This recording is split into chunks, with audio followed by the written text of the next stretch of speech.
भारतीय युवा और बेरोजगारी, ये देखो ध्यान रखना, ये टॉपिक तुम्हें दोनों मिलेंगे। ये सामाजिक मुद्दे जब देखोगे, सोसाइटी वाले सेक्टर्स पढ़ोगे, वहां पे भी ये क्वेश्चंस मिलेगा। और दूसरा, ये इकोनॉमिक्स वाले पार्ट्स में भी क्वेश्चंस आएंगे। और सबसे इंपॉर्टेंट बात कि ये पीएससी, यूपीपीसीएस और साथ ही साथ ये भी जो हाल में बीपीएससी का मेंस होगा ना, देखना वहां भी ये क्वेश्चंस देखने के लिए लोगों को मिलेंगे ही मिलेंगे। क्योंकि बेरोजगारी ऐसा मुद्दा है कि एक तरफ तो आप कहते हो कि हम बहुत डेवलप कर रहे हैं, विकास कर रहे हैं, जीडीपी दिखा रहे हैं, और दूसरी तरफ बेरोजगारी इतनी ज्यादा होते जा रही है कि समस्या बहुत विकट हो गई है। और सिर्फ एक राज्य का नहीं है, ये बहुत सारे राज्यों का है। पूरे भारत के देखोगे तो कितनी एक सिचुएशन गंभीर बनता जा रहा है। तो यहाँ पे हम लोग क्या करते हैं कि इस टॉपिक में हम क्या करेंगे कि 3-4 पार्टों में क्वेश्चंस को करेंगे, ठीक है। यानी कि जब भारतीय युवा और बेरोजगारी से संबंधित कोई समस्या है, और यदि यूपीएससी में, यूपीपीसीएस में या BPSC mains point of view से ही बता रहे हैं हम आपको, ठीक है। तो इस टॉपिक को तो सबसे पहले आप कहाँ से जोड़ सकते हो, इसको सामाजिक मुद्दे वाले टॉपिक से इसको जोड़ सकते हो, और साथ में इकोनॉमिक्स वाले सेक्शन से भी जोड़ सकते हो। तो जब भी हम कोई आंसर्स लिखते हैं mains purpose point of view से, तो हमारे साथ समस्या यह होती है कि हम क्वेश्चंस को डिकोड कैसे करें और उस क्वेश्चंस की शुरुआत कैसे करें। इस क्वेश्चंस को यदि इसी टॉपिक को यदि हम क्वेश्चंस में कन्वर्ट कर दें, क्योंकि आप देखेंगे जब पुराने प्रीवियस ईयर के पेपर्स आप उठाओगे, चाहे यूपीपीसीएस का ले लो, चाहे आप यूपीएससी का ले लो, चाहे आप बीपीएससी का ले लो, बेरोजगारी से संबंधित क्वेश्चंस होंगे, ठीक है। उसके डायमेंशंस अलग अलग हो सकते हैं, ठीक। यहाँ पे जब हम इस क्वेश्चंस को हम टेकल करते हैं तो इसको लिखना कैसे है। देखो, जब हम क्वेश्चंस में आते हैं तो सबसे पहली बात तो होती है कि जब हम क्वेश्चंस का स्ट्रक्चर्स तैयार करते हैं तो हमें पता होना चाहिए कि जब हम इंट्रोडक्शन लिखे इस प्रश्न का, यदि आप भूमिका लिखना चाहते हो तो भूमिका कैसे लिखोगे। यदि एग्जामिनेशन में बैठ करके तुम सोचोगे ना कि इसका भूमिका हम ऐसे लिखें, तो नहीं हो पाएगा। क्योंकि 20 क्वेश्चंस हैं, सपोज करो, मान लो मैं यूपीएससी की बात करूं तो 20 क्वेश्चंस उसमें पूछे जा रहे हैं, है ना, 20 क्वेश्चंस हैं। अब हर क्वेश्चंस का नेचर अनप्रिडिक्टेड है, आपको तो पता नहीं कि क्वेश्चन किस तरह के आएंगे। तो यहाँ पे क्या करते हैं कि जब भी कोई मुद्दा होता है, ठीक, उस मुद्दे को एक स्ट्रक्चर पहले से बना के रखो। स्ट्रक्चर जब तुम पहले से बना के रखोगे तो उसमें तुम्हें सोचना नहीं पड़ेगा और रिवीजन करना बहुत आसान होगा। क्योंकि मान लो कोई नोट्स है या कोई मैगजीन का तुम कॉपी ही रख रहे हो, तो लास्ट टाइम में रिवीजन में बड़ा टाइमिंग लगती है, और आपको जब तक चीजें बार बार आप रिवाइज नहीं करेंगे ना, वो चीजें आपको याद नहीं रहेगी, और जब तक याद नहीं रहेगा तो आप एग्जाम में लिख नहीं पाओगे। क्योंकि एग्जाम में तो कैसे, ऐसा तो है नहीं कि आपके बगल में फाइल रही है, फाइल सब देख करके लिखेंगे। वहां तो जो आपके माइंड में रहेगा चीजें वही आप लिखेंगे। तो इस क्वेश्चन को जब भी हम स्ट्रक्चर करते हैं तो सबसे पहली बात की भूमिका क्या होगी, उसके साथ साथ हम देखेंगे कि बेरोजगारी से संबंधित अभी कंटेम्प्रेरी टाइम में, वर्तमान समय में क्या स्थिति है। आपकी मेरी आवाज जा रही होगी, सबको मेरी आवाज जा रही है? जी सर, आ रही है आपकी आवाज। आशीष, आशीष आप ना थोड़ा सा, माइक तुम्हारा कनेक्टेड नहीं है। माइक तुम देखो, जब तुमने जहां पे कनेक्ट किया होगा माइक, वहां पे सेलुलर डेटा करके लिखा होगा, एक वाईफाई लिखा होगा, एक सेलुलर डेटा करके लिखा होगा, तो आप सेलुलर डेटा को सिलेक्ट कर लो।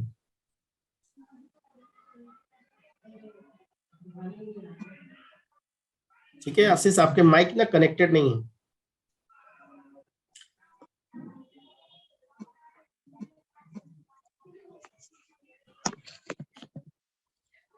तो यहाँ पे दो चीजें, पहली इंट्रोडक्शन वाले पार्ट्स में कैसे इसको करेंगे, दूसरा वर्तमान स्थिति और उसके मुद्दे को देखेंगे, और हम सजेशंस देंगे, यानी आगे की राह, वे फॉरवर्ड आप क्या बताते हो, और उसके बाद कंक्लूजन यानी कि निष्कर्ष।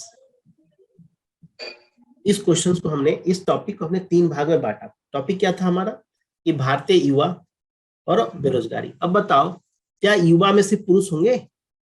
युवा में तो महिलाएं भी होंगी, यानी ये डायमेंशन हमें कहा जाएगा, पुरुष और महिला दोनों को हमें सेंट्रिक करके लेना है। अब कैसे लेकर के चलोगे, इसको देखो, ऐसे करना है।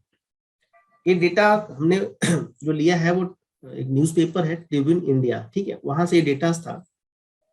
वहां पे ये बताया गया कि जो centre for monitoring Indian economy है, CMI, इसने कहा है कि देश में बेरोजगारी दर दिसंबर 2 में 8.3 के उच्चतम स्तर पर पहुंच गई है, जो 2022 में सबसे अधिक है।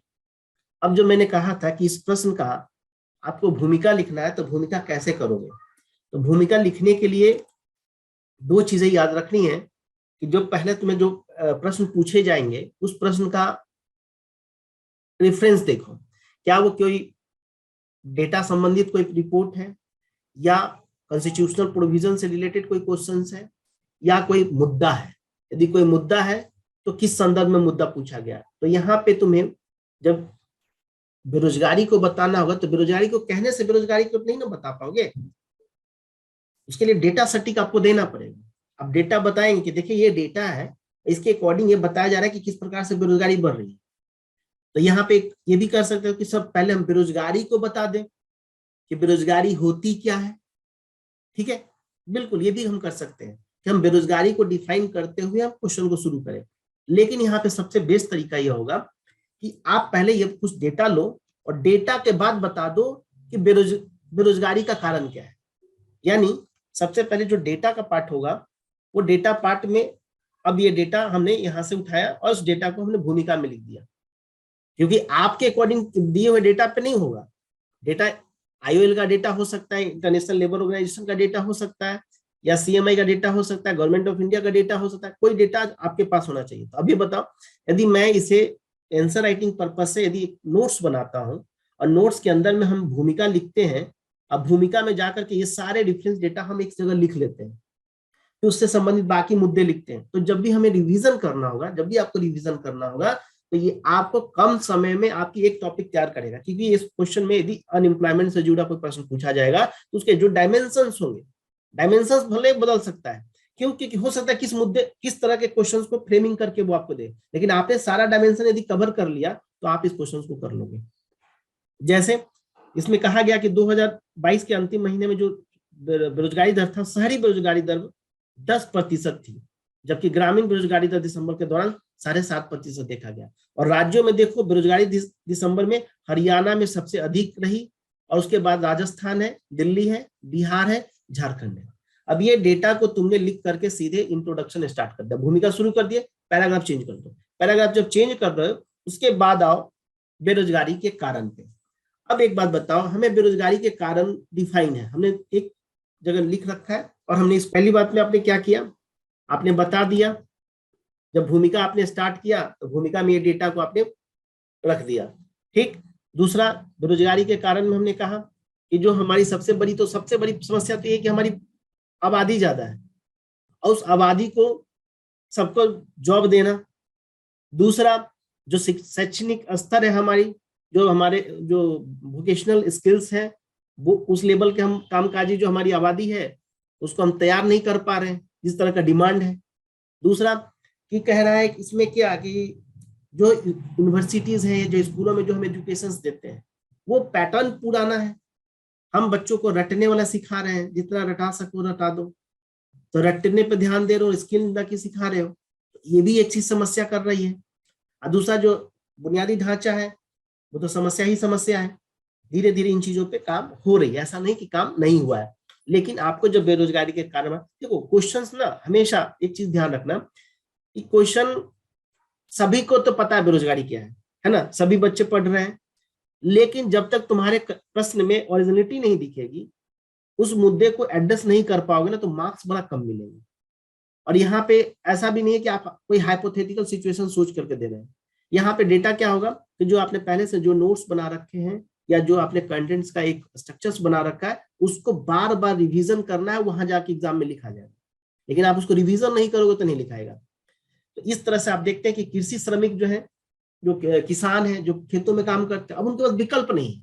अब मान लो किसी एरिया में देखते हो सूखा पड़ रहा है, किसी एरिया में बाढ़ ही आ जा रही है, फ्लड ही आ जा रहा है, तो भाई उनके पास कोई और भी तो विकल्प होना चाहिए ना। जो विकल्प नहीं है तो फिर वो बेरोजगारी में आ जाएगा।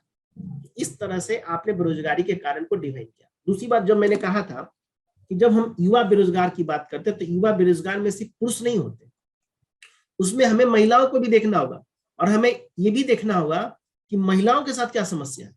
उसके लिए देखोगे डाउन टू अर्थ में एक आर्टिकल आया था, ये डाउन टू अर्थ का मैं बात कर रहा हूँ। ये डाउन टू अर्थ में एक आर्टिकल आया था कि there is a 52 percentage point difference in the employment rate of men and women in India. समझ रहे हो भारत में महिला और पुरुषों में किस तरह का गैप है। तो जब हम बात करते हैं कि हम जो जो जनसंख्या है, ठीक है, पॉपुलेशन डिविडेंड की बात करते हैं कि उसका हम फायदा उठाएंगे, तो कैसे फायदा उठाओगे? आप महिलाओं को साइड करके तो नहीं उठा सकते, उन्हें भी पार्टिसिपेशन लेकर के आना होगा। तो भारत में जो श्रमिक महिला श्रम बल की जो भागीदारी है, देखोगे कि इसमें कहा गया कि 20% है LFBR, ठीक है, जो विश्व के अन्य देशों की तुलना में सबसे कम, और हमारी तुलना की जा रही है अरब के देशों से, जहां पे अरब कंट्री में आप देखते हो कि वुमेन्स के पास कितना रिस्ट्रिक्शन है, और तब जाकर के उनकी स्थिति है, और उसमें हमें काउंट किया जा रहा है। तो ये IOL का रिपोर्ट है, इंटरनेशनल लेबर ऑर्गेनाइजेशन का।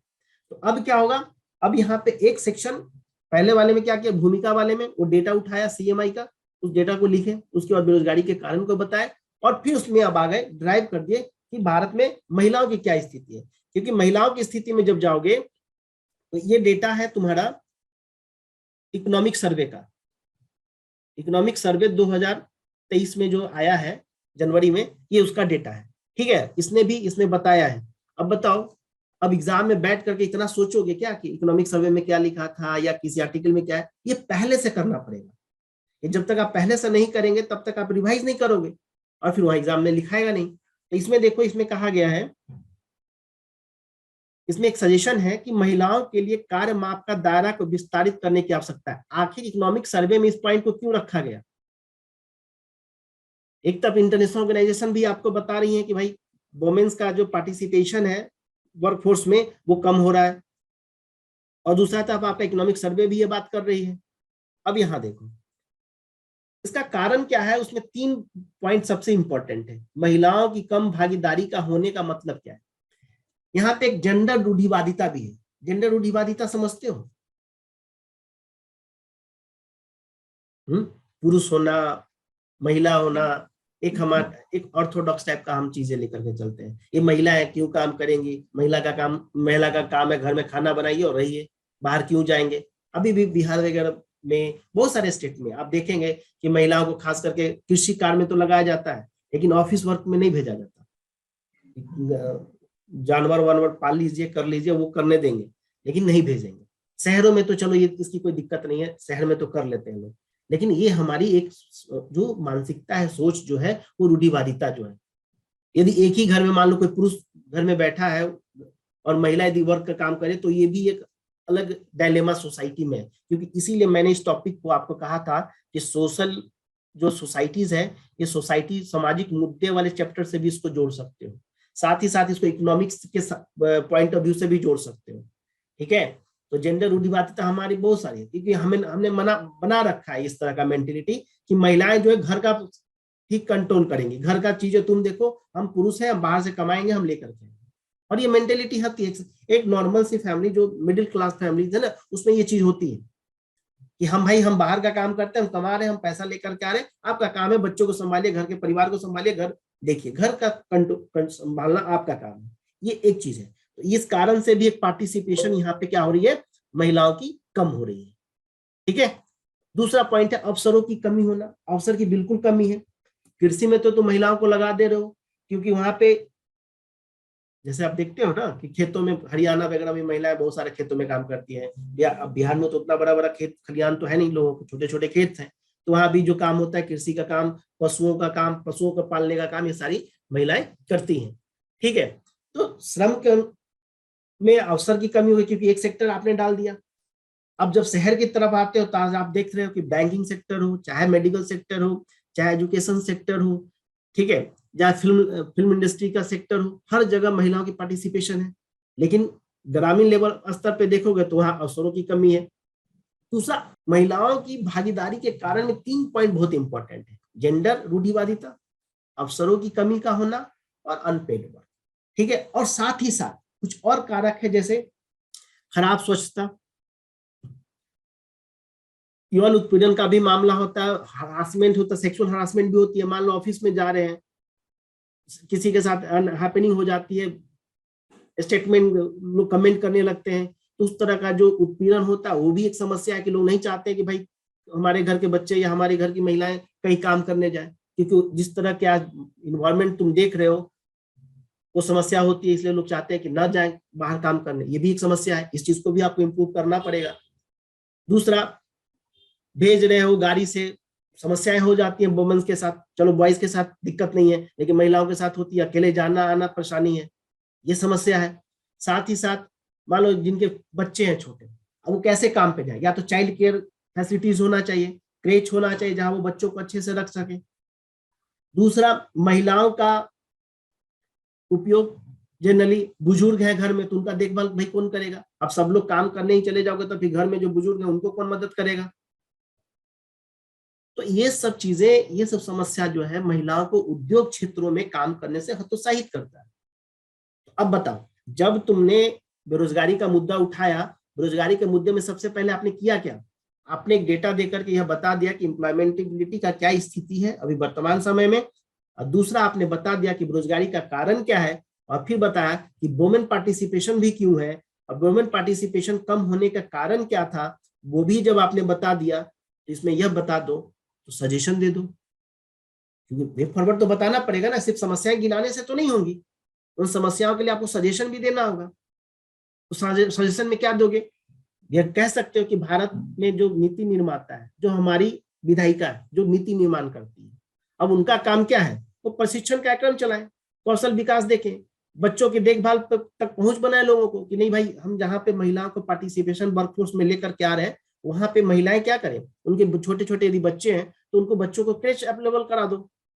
दूसरा, सुरक्षित वातावरण अवेलेबल कराओ, यातायात के साधन है तो उसमें सिक्योरिटी पर्पस होनी चाहिए, परिवहन का जो स्थिति है वो उसको भी सुधारिए, तब जाकर के बढ़ेंगी ना महिलाओं की पार्टिसिपेशन, अदरवाइज बढ़ेगा ही नहीं।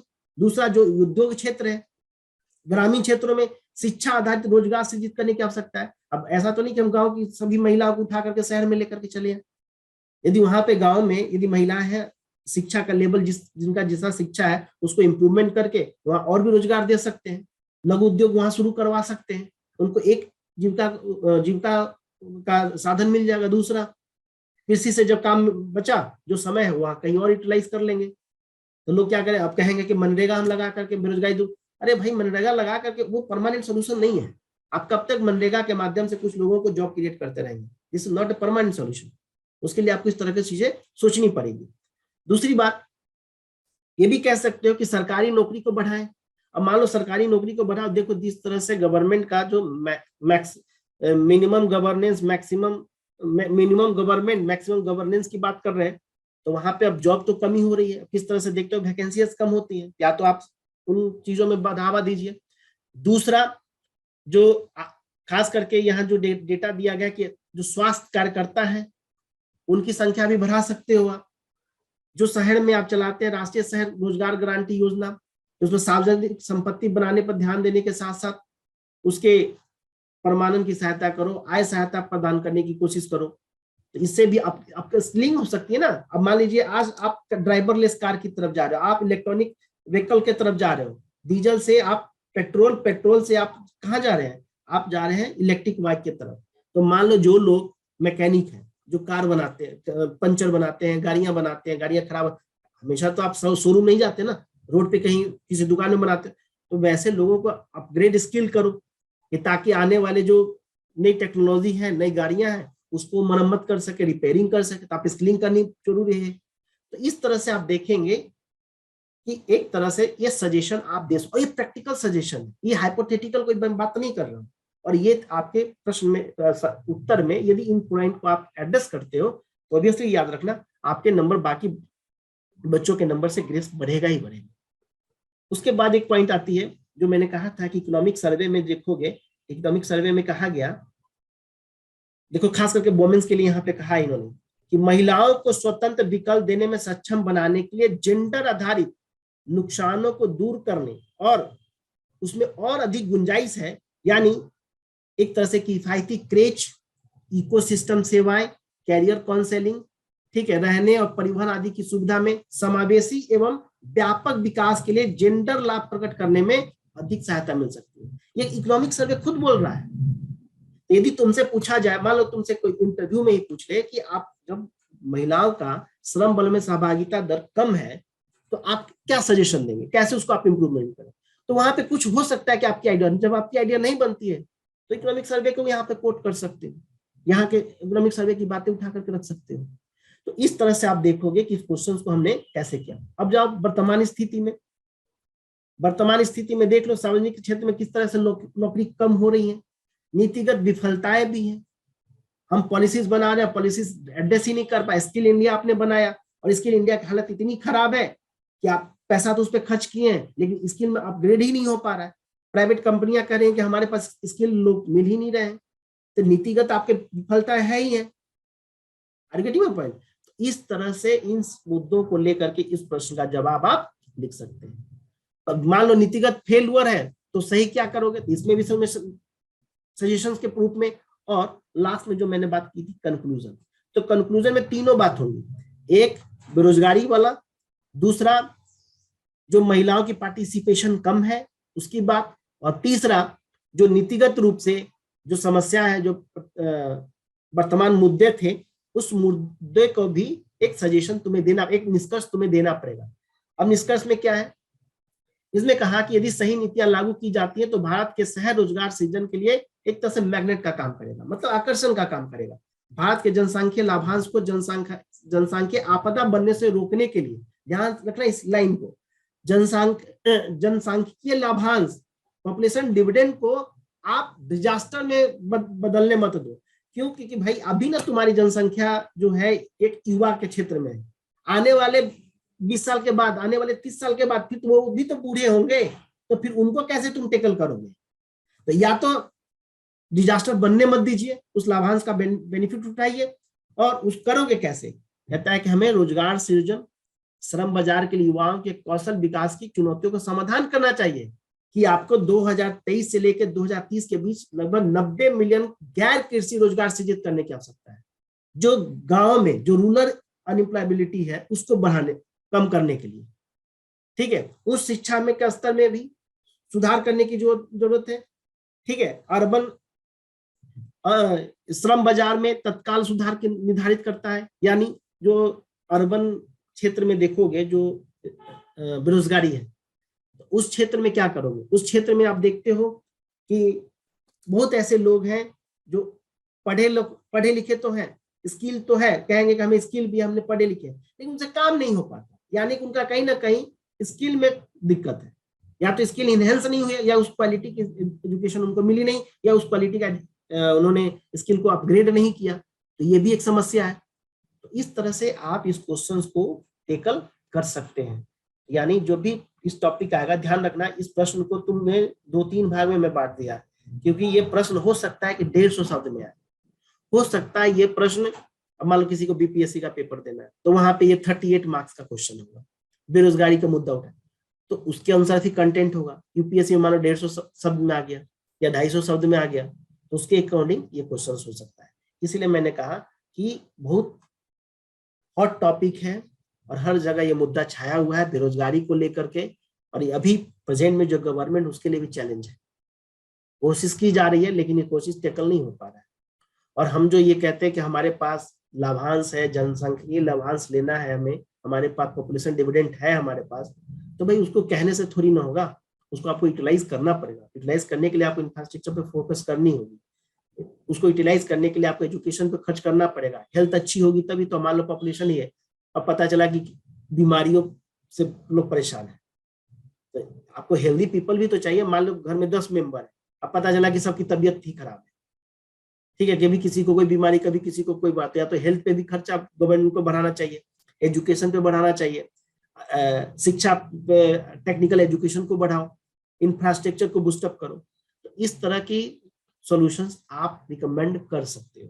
तो ये जो टॉपिक था वो था भारत के जो सामाजिक मुद्दे प्लस जीएस का जो अर्थव्यवस्था, इस टॉपिक से जोड़ सकते हैं हम लोग। जो संडे के संडे करेंगे उसमें मैं कोशिश ये करूंगा एक एक मुद्दा उठाऊं और उसके हर डायमेंशन से उसको क्वेश्चंस के फॉर्मेट में, उसके इंट्रोडक्शन में क्या लिख सकते हो, उसके बॉडी पार्ट में क्या लिख सकते हो, उसके मुख्य भाग में क्या लिखोगे, उसके निष्कर्ष में क्या लिखोगे, ये हम तुमको बता देंगे और ये स्लाइड में ग्रुप में शेयर कर दूंगा, ठीक है।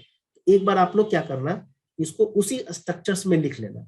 जैसे यहाँ पे था ना, मैंने कहा कि ये मान लो ये 3 भाग में, मैंने 4 भाग में इसको बांटा। पहला था भूमिका, दूसरा इस क्या स्थिति है, क्या मुद्दा है, वे फॉरवर्ड में आप क्या सजेशन देना चाहते हो, और कंक्लूजन यानी कि निष्कर्ष में आप क्या अपनी बात रखना चाहते हो। अब ये डेटा तुमने रख लिया। अब जब भी कभी न्यूज़पेपर पढ़ोगे, हो सकता है 23 में मेंस देने का मौका मिले किसी को 24 में मेंस देने का मौका मिले, तो वो क्या करेगा, डेटा ही तो बदलेगा ना, और तो कुछ नहीं बदलेगा। तो इस डेटा को हम रिप्लेस कर सकते हैं। तो एक जगह हमारा फाइल है, मान लो A4 साइज का फाइल है, हमने लिख दिया अनएम्प्लॉयमेंट, ठीक है, बेरोजगारी।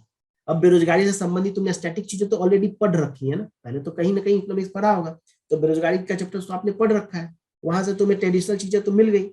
अब तुम्हें करना क्या, इसको mains purpose point of view से बनानी है, तो इसको आप भूमिका वाले तैयार कर लो, कंक्लूजन वाले पार्ट को तैयार कर लो, बॉडी पार्ट जो मुख्य भाग है उसमें क्या क्या कंटेंट डालना उसको तैयार कर लो। अब जब भी रिवीजन करोगे ना, तो एक बार रिवीजन करने की नौबत आएगी, पूरी बुक पढ़ने की जरूरत नहीं कि पूरा हम बेरोजगारी का चैप्टर उठाएंगे और पढ़ेंगे, करने की उसकी जरूरत नहीं है। अब इसको मैंने क्या किया, मैंने इसको रूरल क्षेत्र से भी जोड़ दिया, हमने इसको ग्रामीण क्षेत्र से भी जोड़ दिया। यदि रूरल बेस्ड पूछ लिया तो भी ये क्वेश्चन तुम यहाँ से तैयार कर सकते हो। दूसरा, अर्बन क्षेत्र से यदि पूछ दिया तो अर्बन क्षेत्र से भी क्वेश्चन को तैयार कर सकते हो। तो ये भी नहीं कि हमने एक जगह से पढ़ा तो 5 जगह से और पढ़े। देखो ध्यान रखना एक बात, हमेशा 5 जगह से पढ़ने से कोई फायदा नहीं होने वाला। हो सकता है कि कुछ पॉइंट तुम्हारा कम हो जाए, है ना, 5 जगह से पढ़ोगे तो पॉइंट बहुत ज्यादा हो जाएगा। हो सकता है तुम एक जगह से कर रहे हो, अपने नोट्स बनाए, उसमें हो सकता है 1-2 पॉइंट कम हो। इसके लिए कभी टेंशन नहीं लेना है कि हमारा सर 1-2 पॉइंट छूट गया। तो तुम्हें ये ध्यान में रखना है कि हमें 150 शब्द में ही लिखना है इस एग्जाम में। यदि हम मान लो 100 पॉइंट बना भी लिए और हमें 1 पॉइंट याद ही नहीं है, तो भाई हमारे लिए वो कोई फायदे का नहीं है। हम वही पॉइंट बनाए जो हम इसका दिमाग में रख सके, एग्जाम में हम जाए और उसको लिख सके, वो ज्यादा इंपॉर्टेंट है ना कि आपके पास नोट्स कितना ज्यादा है। नोट्स में लिखा के रखा नोट्स में ही रह जाएगा, वो नोट्स एग्जामिनेशन में जाना चाहिए। तो नोट्स एग्जामिनेशन में कब जाएगा, जब आप अपनी भाषा में जितने शॉर्ट चीजों में लिखोगे वो एग्जाम में तुम्हारे साथ कैरी ऑन हो जाएगा। लेकिन ज्यादा बल्कि होगा तो फिर वो कैरी ऑन एग्जामिनेशन में नहीं हो पाएगा। तो यहाँ उद्देश्य क्या है, यहाँ उद्देश्य तो टीचिंग तो करना है नहीं, यहाँ उद्देश्य क्या है, हम एग्जामिनेशन में लिखना है। इस तरह से तुम एक एक टॉपिक कर लो, चाहे यूपीएससी का हो चाहे यूपीपीसीएस का हो, कुछ नहीं, जो जनरल स्टडीज का पेपर है उसका एक टॉपिक उठाओ, उस टॉपिक को करो, उस टॉपिक के बारे में ड्रॉ बैक कर लो, उसका मेरिट डिमेरिट कर लो। उसमें मान लो टॉपिक पूछा गया तो हम कैसे इंट्रोडक्शन स्टार्ट करें। अब एग्जाम में जाकर के हम सोचे, उससे अच्छा है कि हम पहले से सोच कर लेना कि हम यदि इस टॉपिक आएगा तो हम इस तरह से चीजों को शुरू करेंगे, और उसको तुम इनहेंस कर सकते हो। तो मेरा पर्पस यही है कि जो संडे को हम लोग जो सेशन करेंगे उसमें एक एक टॉपिक लेकर के आएंगे, उस टॉपिक पे बेस्ड ऑन, क्योंकि डेटा कहीं से ऐसा नहीं कि कहीं से अनरिलेवेंट है, या तुम ये कह सकते हो कि इसकी ऑथेंटिसिटी खराब है। ये सारे ट्रिब्यूनल इंडिया का है, डाउन टू अर्थ है, पीआईबी है, हिंदू है, इंडियन एक्सप्रेस है, वहां से डेटा देखना उठा करके। जीएस के पेपर्स हमेशा करंट बेस्ड क्वेश्चंस होते हैं, जो करंट बेस्ड क्वेश्चंस होंगे और बहुत डायनेमिक होते हैं। उसको हम कोशिश कर रहे हैं कि आप लोगों के छोटे छोटे वीडियोस के माध्यम, क्लासेस के माध्यम से, ज्यादा लंबी क्लास ना हो, आधे घंटे 45 मिनट की क्लास हो, उसमें हम आपके पास टॉपिक भी डिस्कस कर दें और फिर हम आपको शेयर कर देंगे। तो होगा क्या, इससे तुम्हें एक आइडिया मिल जाएगा कि चीजें हमें पढ़नी कैसे और कैसे हमें इस चीजों को आगे कैरी फॉरवर्ड करना है, कैरी ऑन करना है। क्योंकि मेन उद्देश्य एग्जामिनेशन में तो यही है ना कि हम जो पढ़े वो एग्जाम में लेके जाए। जब हम पढ़ लिए और एग्जाम में हमारे साथ जा ही नहीं रहा है तो फिर सब पढ़ने का कोई फायदा ही नहीं है। जब आप एग्जाम ही में नहीं ले के जाओगे, कोई ऐसा तो है नहीं कि नोट्स उठाओगे एग्जाम में पहुंचोगे चलो हम देख के लिख लेते हैं, है ना, ऐसा तो है नहीं। तो जो पढ़ोगे, जो एग्जाम में याद रहेगा, दिमाग में याद रहेगा, वही एग्जाम में लिखाएंगे। और याद रखने का बस सिंपल सा तरीका यही है, टॉपिक वाइज चलो, ज्यादा डाइवर्सन नहीं। जो टॉपिक में यूपीएससी के सिलेबस में, यूपीपीसीएस के सिलेबस में, बीपीएससी के सिलेबस में जो भी डिफाइंड है, बस उसको गूगल ही करना है, उसको गूगल करना है, उसी के अकॉर्डिंग हम टॉपिक्स लेकर के आ रहे हैं। ठीक है, तो बताओ यहाँ तक किसी को कोई समस्या है या कोई अपना कोई सजेशन है तो तुम लोग बोल सकते हो। किसी को कोई पूछना है तो बताओ।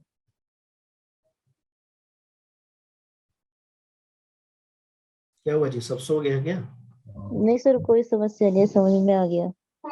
अच्छा से समझ में आ गया सर, थैंक यू। तो समझ जाते हैं, एक्सपायर हो जाता है इसको कर लीजिएगा और बाकी इसका कॉन्सेप्ट तो सर मेरा मतलब इसे एम्प्लॉयमेंट पे सर, बेरोजगारी पे मेरा कॉन्सेप्ट बहुत अच्छा क्लियर है, हो गया अभी। और लेकिन वही है कि थोड़ा सा डेटा तो बहुत ज्यादा फैक्चुअल हो गया ना, वही है, बहुत ज्यादा याद नहीं रख पाते, बार बार भूल जाते सर। इसलिए सोचे थे अगर डेटा मतलब अगर ज्यादा अगर ऐड नहीं किए और कॉन्सेप्ट बेस पे लिखे सर तो मार्क्स मिल जाएगा ना। अच्छा एक बात मुझे बताओ, कॉन्सेप्ट बेस पे तो तुम सिर्फ बेरोजगारी को ही समझा सकते हो ना। तो कैसे करोगे? अच्छा जी यदि कॉन्सेप्ट बेस पे बात करनी है तो सिर्फ बेरोजगारी के बारे में ही बात करोगे। अब सवाल ये उठता है कि क्वेश्चन क्या पूछा जाए, उस पर डिपेंड करेगा। अब सीधे लिखा जाए बेरोजगारी से आप क्या समझते हैं, लेकिन क्वेश्चन पूछ दिया बेरोजगारी खास करके एड्रेस कर दे वुमेन सेंट्रिक करके, एड्रेस कर दे रूरल सेंट्रिक करके, बेरोजगारी को पूछ दे अर्बन सेंट्रिक करके, उसको ध्यान में रख करके, और साथ ही ये कर दे बेरोजगारी और सोशल इविल्स, सामाजिक जो बुराइयां हैं उसको बेरोजगारी से जोड़ दे। आज देखो, ठीक है, तो हम क्वेश्चन उस तरह से भी ले सकते हैं कि बेरोजगारी से क्या क्या समस्याएं उत्पन्न हो सकती है। तो समाज में देखते हो कि क्राइम्स जो बढ़ता है ना कहीं बेरोजगारी एक उसका कारण रहा है। लोगों पर काम नहीं क्या करेगा, तो सोशल इविल से जोड़ सकते हैं, सामाजिक बुराई से भी हम बेरोजगारी को जोड़ सकते हैं। Current situation. जब आप डायमेंशंस फाइंड आउट करोगे ना तो आगे बहुत सारे डायमेंशंस मिलेंगे। तो हम आगे से कोशिश करेंगे कि जो भी टॉपिक्स आपको संडे को हम लोग कराएंगे उसमें हर टॉपिक को डायमेंशंस हो। एक टॉपिक का मान लो मल्टीपल डायमेंशन, उस पर पढ़ ले, उसमें से कहां से क्वेश्चन हो, जिस डायमेंशन से क्वेश्चन पूछेगा हम लिख लेंगे। तो ये पहले से तैयार होगा तब ना, अब एग्जाम में जाकर सोच तो नहीं सकते। जी सही, इसके क्वेश्चंस आपको दिया जाएगा, क्वेश्चंस हम आपको देंगे, उसके आंसर्स लिखिएगा। ठीक, ये टॉपिक हो गया भारतीय युवा और बेरोजगारी, इसको लिख लेना, इसमें से जो पॉइंट्स होंगे उसको नोट कर लेना। अब इस पे जो क्वेश्चंस देंगे ना उस क्वेश्चंस को लिख के भेजना मुझे। जी सर। अब फिलोसफी का भी सर आंसर राइटिंग करवा रहे थे क्या? अभी वो शुरू नहीं हुआ है, वो मार्च में शुरू होगा philosophy का। ओके ठीक है, बात करेंगे क्या? चलिए ऑफ करें फिर। जी sir, thank you sir. Thank you. Thank you sir.